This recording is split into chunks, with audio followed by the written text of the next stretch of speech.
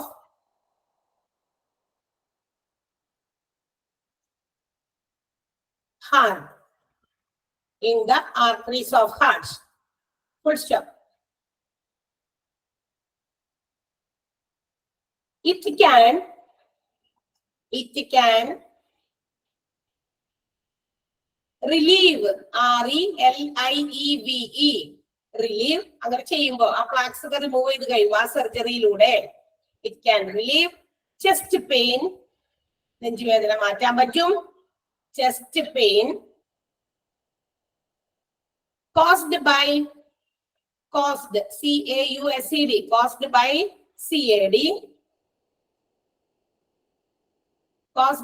CAD, and increase life expectancy,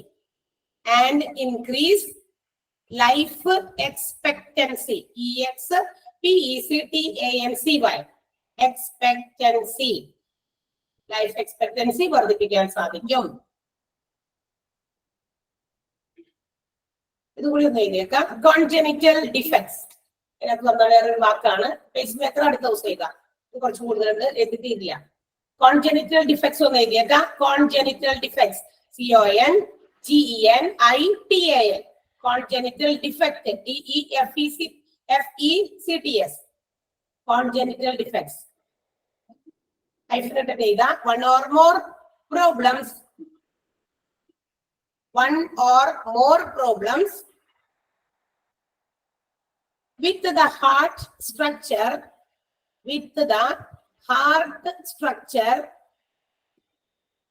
one or more problems with the heart structure that are present at birth,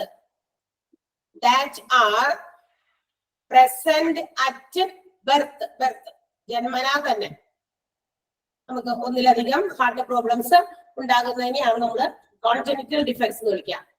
okay, അപ്പൊ ഇതൊക്കെ ഒന്ന് വായിച്ചു നോക്കിയിട്ട് കയറാമല്ലോ അടുത്ത ദിവസം. റെഡിയല്ലോ എല്ലാവരും?